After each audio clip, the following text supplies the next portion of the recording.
Kadiolo, ou la capitale du Folona, est une ville frontalière du Mali située dans la région de Sikasso, environ 10 km de la Côte d'Ivoire.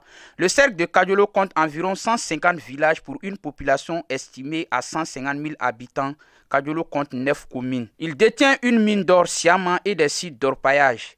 Ici, nous sommes sur le site d'orpaillage de Machogo dans la commune de Misséni. Hommes, femmes, jeunes filles et garçons, chacun est préoccupé par la recherche du pain, c'est là, à travers le travail de l'or.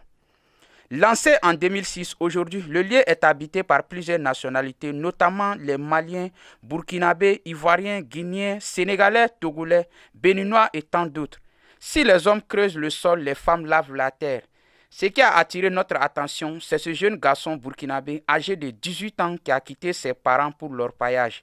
Depuis déjà plus d'une année, il travaille sur le site pour avoir quoi satisfaire ses parents au village. Il travaille à son propre compte en collaboration avec son ami. Ce qu'il faut retenir, il est venu par son propre gré avec le consentement de ses parents.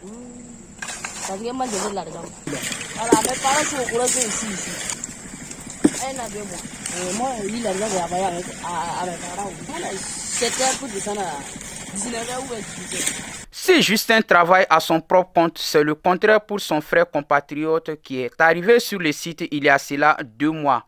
Il travaille au compte d'une autre personne et il est payé par mois. Ça fait plus de 2 mois comme ça.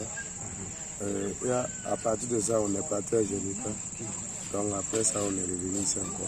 Et nous, on monte à 7h et descendre à 17h comme ça. Pour moi, c'est par mois quoi. Par mois, tu peux gagner combien? 40 000 par mois. Ce qu'il faut noter, ils sont bon nombre de jeunes filles et garçons qu'on retrouve sur les sites qui ont abandonné l'école au profit de l'argent, même si cet abandon est souvent lié au manque de moyens chez certains parents pour payer la scolarité des enfants. C'est le cas de ce jeune burkinabé. Bon, quand on a les écoles là, quand tu es là-bas, là, tu n'as pas l'argent pour payer aussi, c'est plus facile. C'est pour ça qu'on est quitté à l'école là pour venir travailler, pour gagner pour nos parents là. Plus loin, nous apercevons cette jeune femme qui a abandonné l'école et qui travaille aux côtés de son époux sur le site d'orpaillage. Les causes sont énormes. Ce qu'il faut retenir, le fait qu'elle soit vite mariée a perturbé ses études.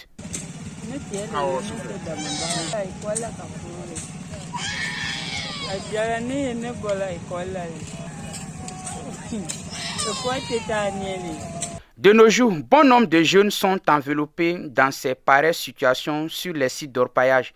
Pour certains, grâce à cette activité à la fois rentable et risquée, ils arrivent à satisfaire leurs besoins. Bon, vraiment,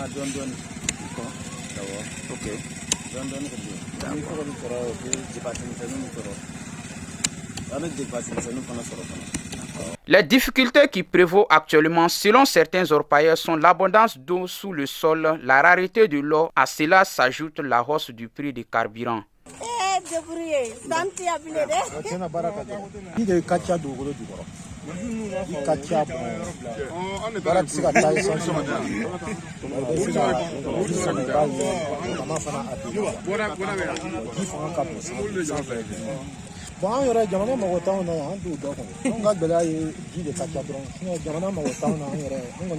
Pour ces faits, ils appellent les autorités à porter un regard sur le site pour une bonne organisation dans la gestion.